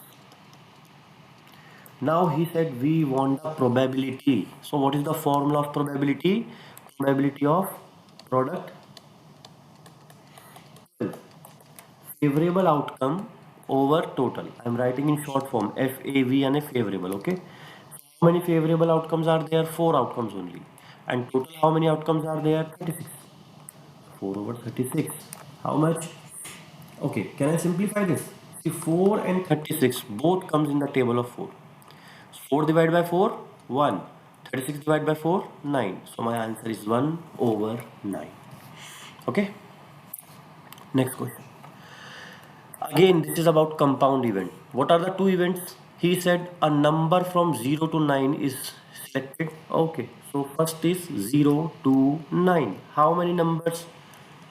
10 different numbers. So 10 outcomes are possible here. What is the second event? A letter from A to D is also selected. Okay, from A to D. How many letters A, B, C, D? 4 outcomes possible, right? So how many combinations can I make? What is my sample space or my total? I told you, just don't think too much, multiply these numbers. This will give you the total. 10 multiply 4, 40 different outcomes are possible. How many? 40. This is my total that I need. Now, what do I need? I need the probability of getting a number 3 and a consonant. So my favorable outcome, let us write the favorable here. My favorable outcome is getting a 3 and a consonant. Okay. Now, in 0 to 9, so 0, 1, 2, 3, 4, 5, 6, 7, 8, 9. How many threes do you see? There is only one 3, correct? So one outcome, correct? In A, B, C, D, how many consonant? I know A is a vowel, so A is not a consonant. B, C, D, 3 consonants are there, so 3 consonants. My favorable outcomes are how many? Multiply again, 1 multiply 3, 3 outcomes. Khalas? Now I need the probability of 3 with the consonant. Formula is favorable outcome over total outcome. Favorable how many? 3 outcomes. And to sample space, the total how many? 40 outcomes. So 3 over 40 is the answer. Finish. Now, okay. Now, we are starting a new chapter now, the last one, module 11. This is about sampling, biased and biased samples and all. I will not go into too much details. I will give you a basic. This whole question is about sampling. What is sampling? Let's say I want to gather some information from the society about their favorite food, favorite sport, how many hours they sleep, what do they eat, this kind of question. I want to gather some information. To gather the information, I have to go outside and ask different people, correct? So, choosing people outside to ask a question, okay? So, the method of choosing the people is known as sampling. Like, if for example, how will I choose the people? I will choose the people in groups, or I will just randomly ask anyone, or I have some pattern like I will ask every 10th person I meet, or I will ask every 5th person I meet, or I will just ask the people who lives in my house, or like different ways of choosing the people, right? So different ways of choosing the people from which we will ask the questions is known as sampling. Okay, there are five types of method of choosing the sample. I will explain now. First one is simple random sample. Simple random yani without thinking, choosing anyone. I am walking on the road, walking in the school, walking in the mall. Whoever I see, I I felt like asking him, and I asked him. Okay, so randomly choosing people is simple random. How will you understand from a statement whether it is random sample or not? Find the keyword randomly selected. If you see in a question written, if there is random, if in a question randomly selected is written, only randomly selected, it means it is simple random sample. Next is stratified random sample. In stratified random sample, first we make some groups. We divide people into some groups. Then from every group, we ask some people. For example, let's say I want to know about the favorite subject of the student in my school. So what did I do? I divided the school into four groups: grade 5, grade 6, grade 7, grade 8. Now I divided them into four groups, right? Now from every grade, I choose 10 students. 10 from grade 5, 10 from grade 6, 10 from grade 7, 10 from grade 8. And I ask them about their favorite subject. So this method in which we divide and then choose the student is known as stratified random sample. What is the keyword that you will look for? If in the question he said, I divided the people, I separated the people, or if he says that I am grouping the people, grouping. So these keyword means that we are talking about the stratified random sample. Next is volunteer.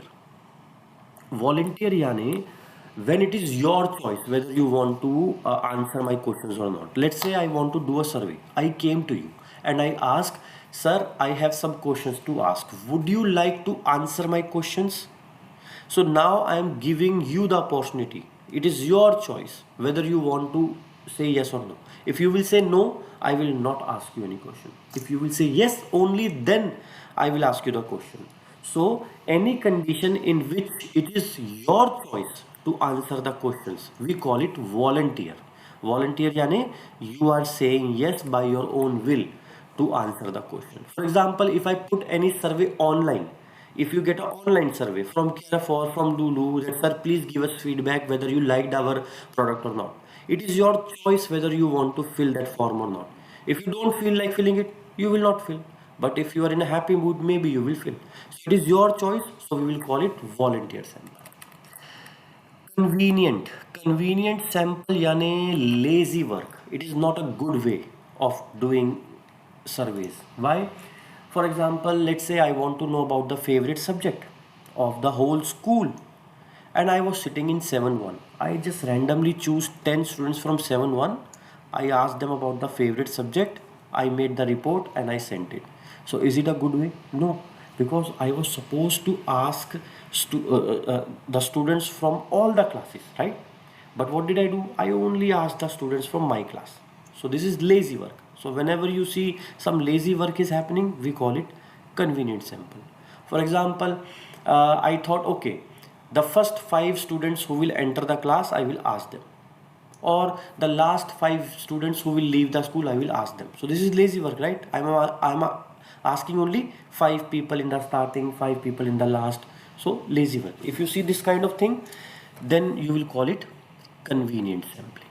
The last, the best one is systematic random sampling. In systematic random sampling, we have some pattern of choosing the people. Okay, for example, I set a system that I will ask every fifth person I meet. Okay, what does it mean? I will not ask the first one, second one, third one, or fourth one. When the fifth student will come to me, I will ask him, what is your favorite subject? I will write the answer. Then sixth, seventh, eighth, ninth, no. When the 10th will come, because 5 plus 5, 10. When the 10th will come, I will again ask, what is your favorite subject? Okay, I will write the answer.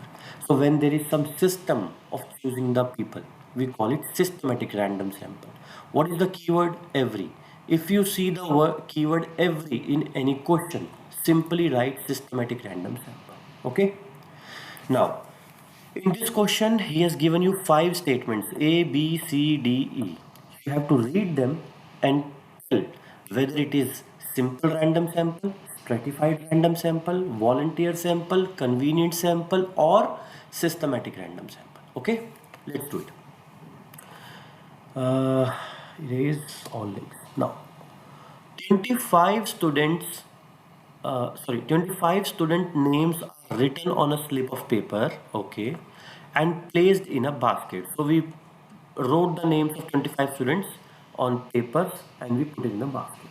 One name is randomly selected. See the keyword, randomly selected. I told you, if you see randomly selected, yani this is simple random sampling. Simple random sampling. Okay.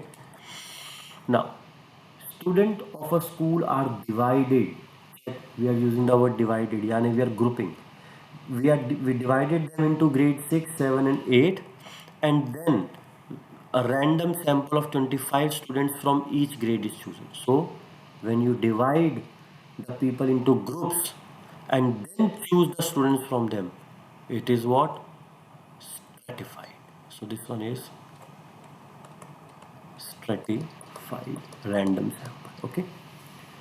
Next one, I will not read the full question also. I told you, if you see every 10th, every 5th, this keyword yani systematic random sample. So this one is systematic sample. Okay. D.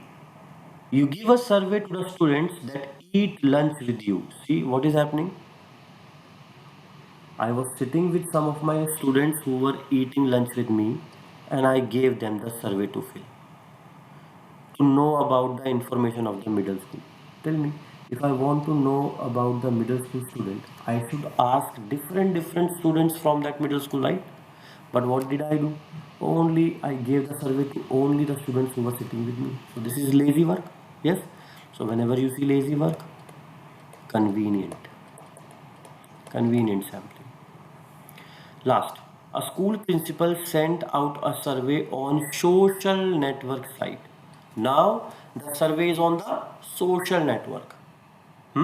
It is your choice whether you want to fill it or not. Correct? When it is your choice, what will I call it? Volunteer. So this is volunteer sampling. Okay. Remember the keywords.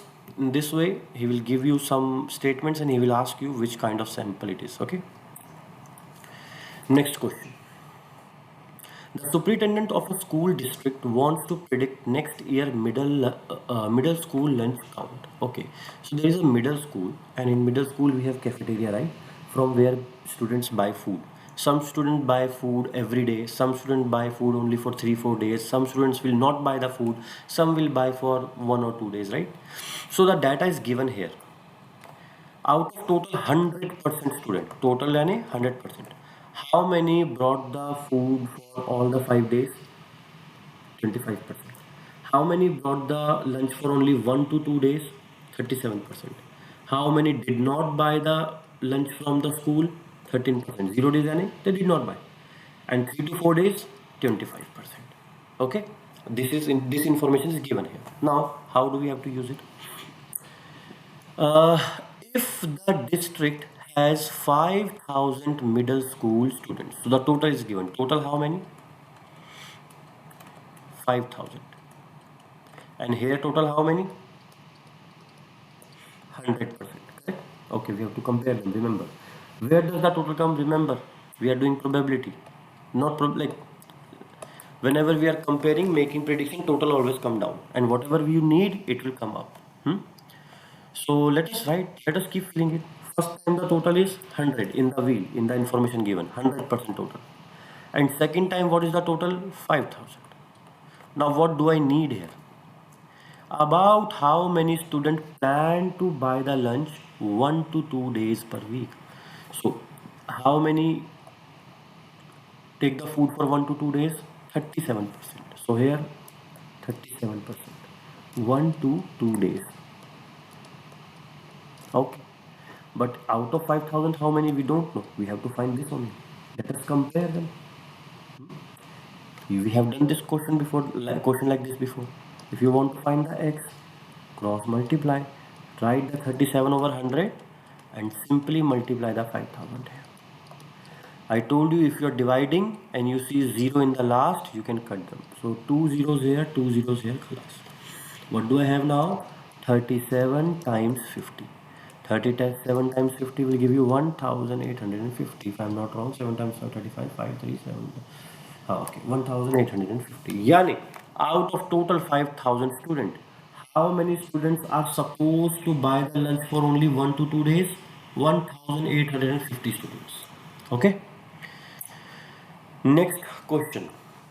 Okay, next question is about um, mean absolute deviation. How will you know whether a question is about mean absolute deviation or not? If in a question you see this word variability, it means we have to find the mean absolute deviation. If you see the word variability, you see the dot plot, we have to work with the mean absolute deviation. Two things. You see the mean and you see the variability. Okay, remember these two things. Mean can also be known as center. So if we call compare the centers, compare the variability, yani we have to do this. Okay.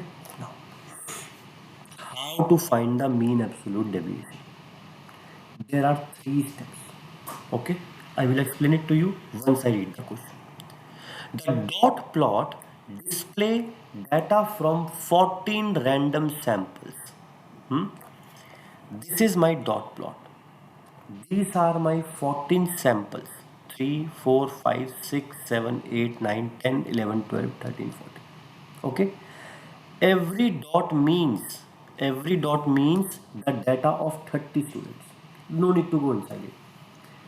Now, this dot plot is telling me about the number of sports played. The first sample, like how many students played only one sport? Here, one sample. How many played 1.5? Again, 1. How many on an average played 2 sports? 3. How many played 2.5 sports? 4. How many played 3 sports? 3. How many played 3.5 sports? 2. This is the data given, right? Let me erase all of this if you understood. Now, he said which number best represent the mean number. We are talking about the mean. So step 1, you have to find the mean.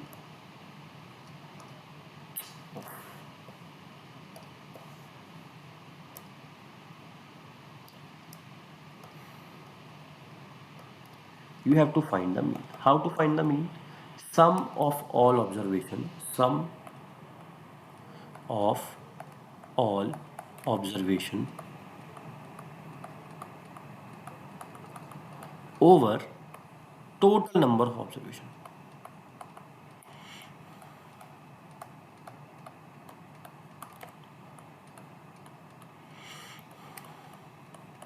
Too long.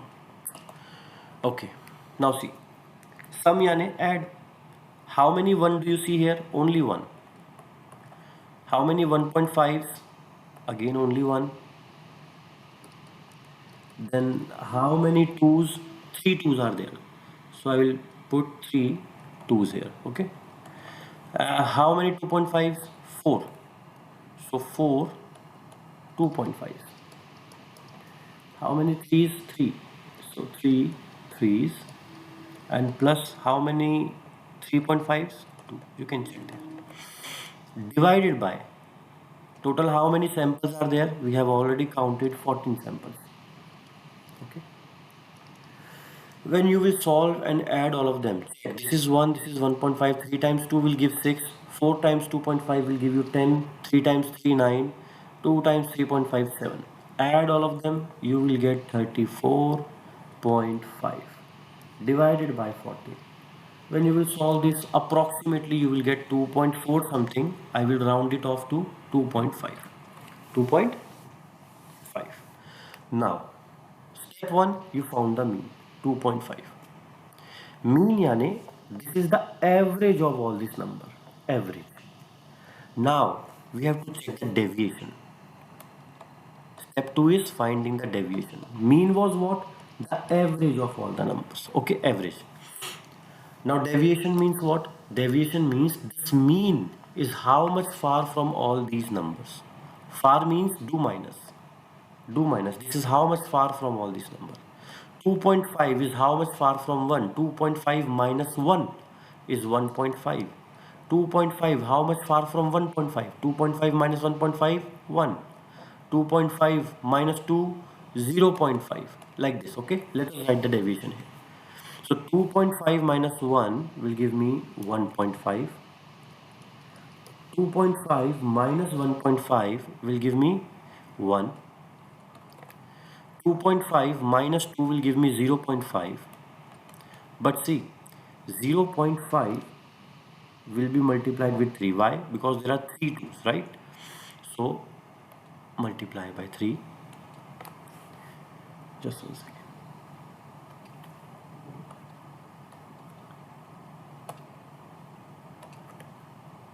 Okay.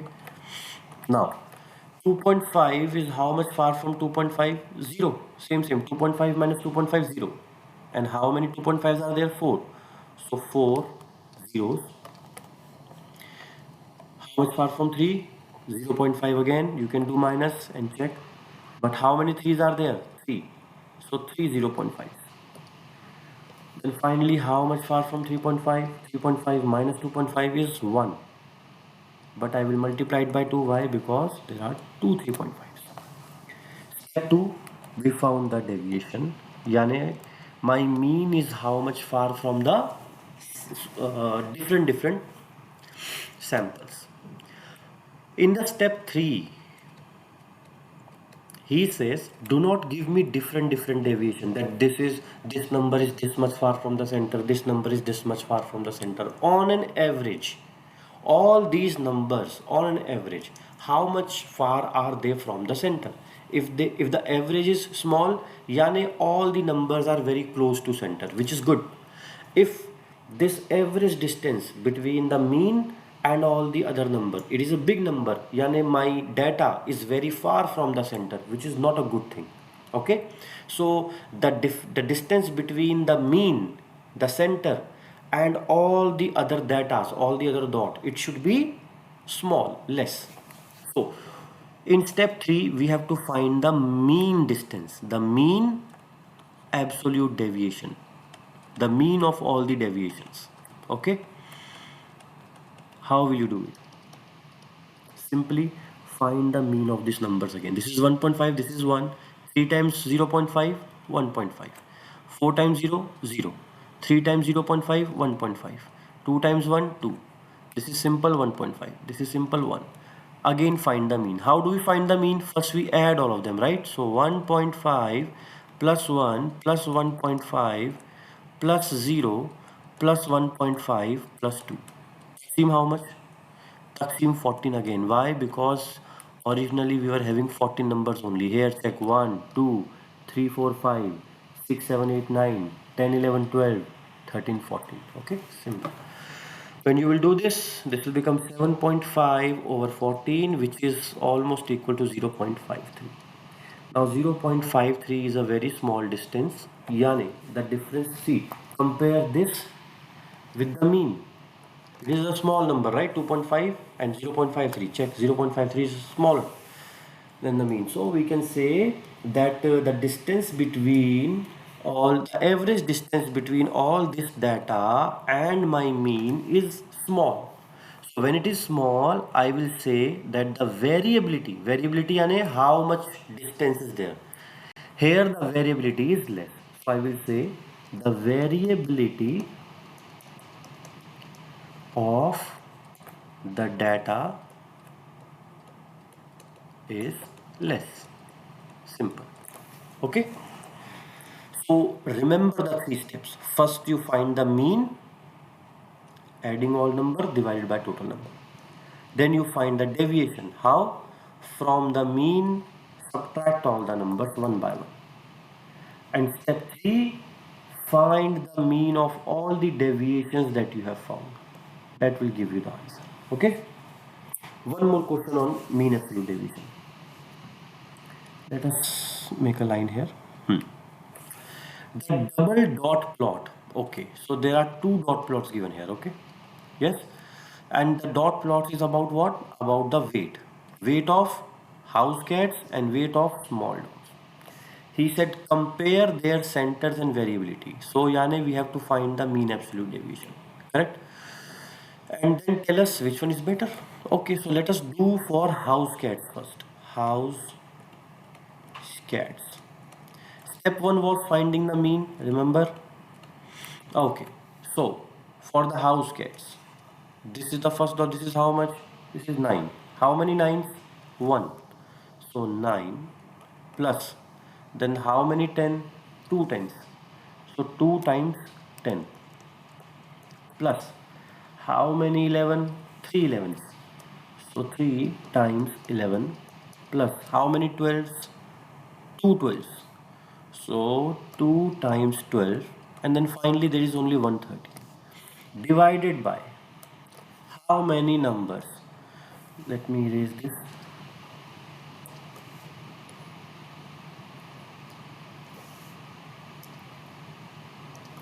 Count.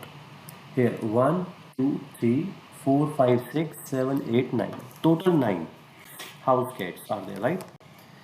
Now when you will add all of them, I will save some time. You will get 99 over 9, which means 11. So my mean is 11, right?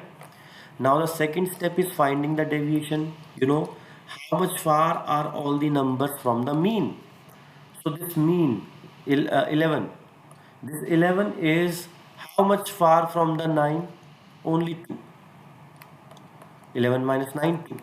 11 is how much far from the 10? Only 1. But how many tens are there? 2 tens are there. So multiply 2 here. Wait, I should not put the plus right now. This plus will come in the mean absolute deviation. Okay. Now, the 11, how much far from the 11? 0. But there are 3 11s. So 3 times 0. Next, 11 and 12. So, distance 1. But how many 12s? 2 12s. So put 2 here. 11 and 13. Distance is 2. Class.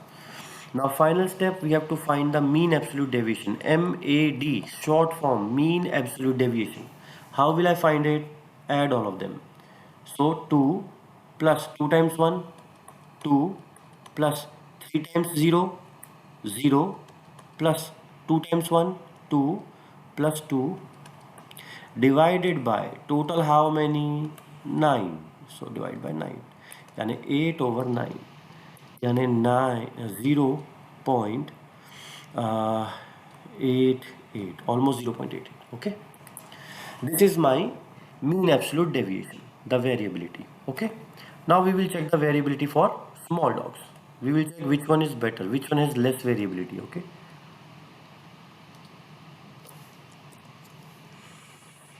small dogs. So first we will find the mean. Here only 1 6 1 7 and 2 eights. So 1 6 1 7 and 2 eights. Then 3 9 2 10 1 11 1 12. 3 9 2 10 111 and 112 divided by total how many? 1 2 3 4 5 6 7 8 9 10 11, total 11. When you will do this, you will again get 99 divided by 11, which will give you 9. This time the mean is 9. Okay. Now the deviation. 9 is how much far from the 6? 9 minus 6? 3. Then 9 minus 7? 2. 9 minus 8? 1. But multiply 2, why? Because there are 2 8s. 9 minus 9? 0. Multiplied by 3 because there are 3 nines. Okay. Then 10 and 9, difference is 1, but there are 2 tens. How much far from 11? 9 minus 11, you will get 2. And then 12 minus 9, you will get 3. These are the deviations.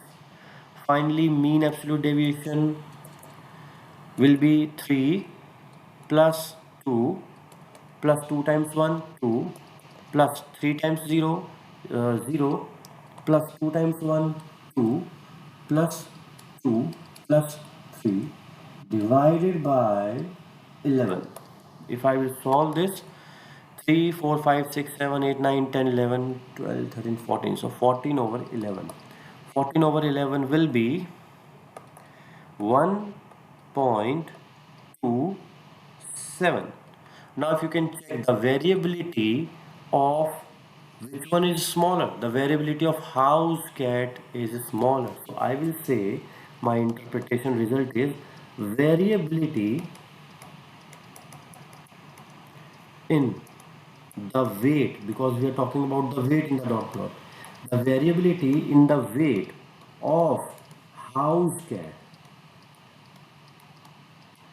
is less than small dogs. Finish. Okay, this is how you have to do questions on mean absolute deviation. The questions are lengthy, it will take time, but they are not difficult.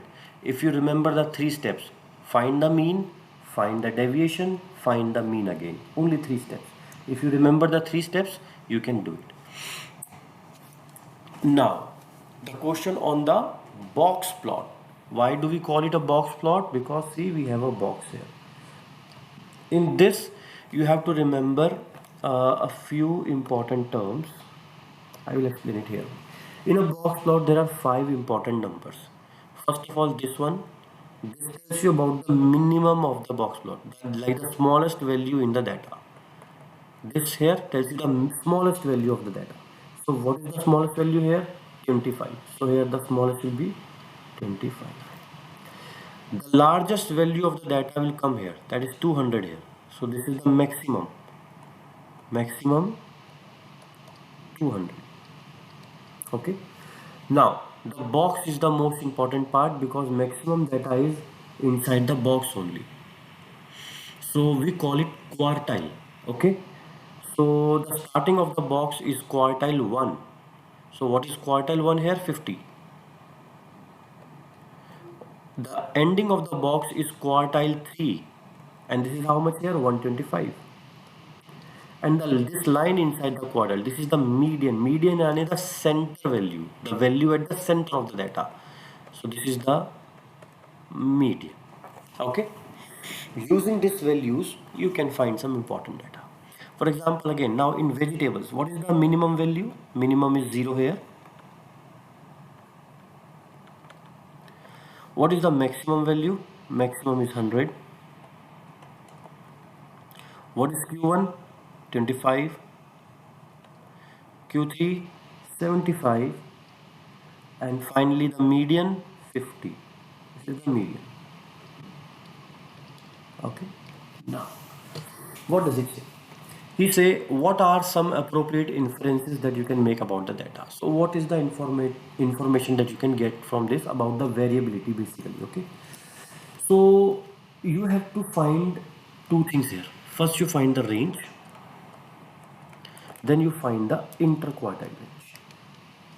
For the fruits, for the vegetables. How do you find the range? Range means from minimum to maximum, how many numbers are you using? So to find the range, you have to do maximum minus minimum. Okay. What is the maximum of for fruit? The maximum value of fruit is 200. So 200 minus the minimum for fruit is how much? 25. So 200 minus 25 means 175. Okay. One more thing. In this particular question, we are talking about what? The calories in fruits and calories in vegetables. Like if you take one serving of fruits or one serving of vegetables, how many calories are there inside it? So you will see the range of calories in fruits is quite big. Like it can be as small as 25 calories and as high as 200 calories in one serving. Okay, so the variation is quite big. What about the IQR, the interquartile range? Interquartile range यानी between the box how many what is the variation inside the box? So the box ends at Q3, the maximum for the box, and starts at Q1. So the maximum and minimum of the box are Q3 and Q1. So for interquartile range, you have to do Q3 minus Q1. What is Q3? 125 here. Let me erase this little bit so that you can see. Okay. Now you will see here. What is the Q3? 125. And what is the Q1? 50. So 125 minus 50. So the interquartile range is 75 calories. Okay, this is the data for fruits. Now what is the range for vegetables? Let's see. Maximum minus minimum. Maximum how much? 100. Minimum how much? 0. 100 minus 0 is equal to 100. If you will compare the variability in the calories is very high in fruits as compared to vegetables. See, let us compare the interquartile range also because interquartile range is more important, okay, than range. Now, in the interquartile range, we have to do Q3, this Q3 75 minus the Q1 inside the box 25. 75 minus 25, so this will give you 50. Still, if you will check the interquartile range also, the variability in vegetables is less. So I can say fruits have more variability than vegetables. Okay, simple answer.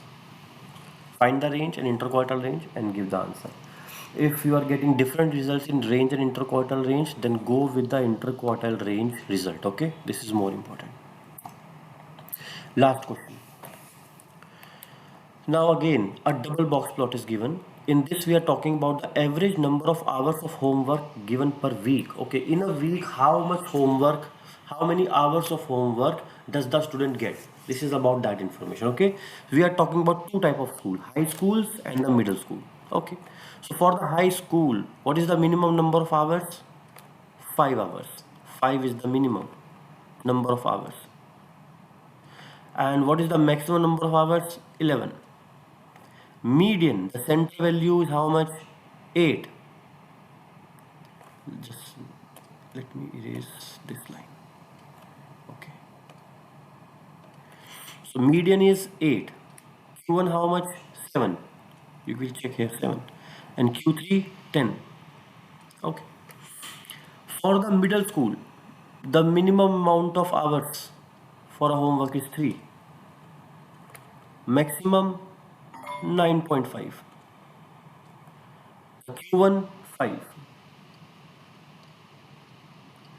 Q3 here 7.5. Median 6.5. Now let's see. This is the information. Okay. Let us find the IQR also for both of them. This is for the high school and this is for the middle school. For the high school, it will be 10 minus 7. 10 minus 7, 3. And for the middle school, it is 7.5 minus 5. Now let us fill the table. The median is greater. Okay, we have to compare the median. What is the median in high school? Okay, let's talk about high school and middle school. Okay, in the high school, the median is 8. We can check here the median is 8. In the middle school, the median is 6.5. So where is the median greater? In the high school. So in the high school, the tick will go in the high school. The IQR, the interquartile range 2.5. So the interquartile range 2.5 is where in the middle school. So middle school 2.5. The data having greater variability. I told you check the IQR. In high school you can see the interquartile range is more. So I will say the variability is more in more in the high school. So high school takes the tick. Okay. Now a person from this sample is more likely to have more than 7 hours of. Okay, he said high school or middle school. Which student, high school students or the middle school students, are more likely to get 7 hours of work? So that my reasoning will be check. Let me raise some things. I told you the maximum data is there inside the box. So we will check the box and then we will decide. Okay. If I check the high school box, we need 7 hours, right? More students should get 7 hours. But in the high school, the 7 hour is at the border of the box. Check. Yani in this high school, a lot of students will get the homework close to 8 hours, not close to 7 hours, right? But if I check the box of middle school, see, here it is 7.5, here it is 5. So the 7 is coming inside the box between 5 and 7.5. Yani the middle school students are more likely to get a 7 hour homework per week. So I will say this one will go with the middle school. Okay. The last one, which data is symmetric? For symmetric, what are we going to do? Let me just erase all the names. No, not this one. Okay, for that we will compare the medians, okay, with the experiments. How? What is the median here? 8. Median is how much far from the minimum? Minimum is 5 here, right? So 8 minus 5, 8 minus 5, 3 here. What is the maximum here? 11. What is 11 minus 8? Again 3 here. This is quite symmetric. Here also gap of 3, here also gap of 3. If I check the middle school, in the middle school the center is 6.5. 6.5, how much far from the 3? 3.5 here. 6.5, how much far from the 9.53? This is also symmetric but little bit less than the high school. So here I will say that the data of high school is more symmetric. Okay, so the review is completed. I hope you will practice all the review, watch all the video properly, practice 5 questions at a time. Best of luck for your exam. Study well. Take care. Goodbye.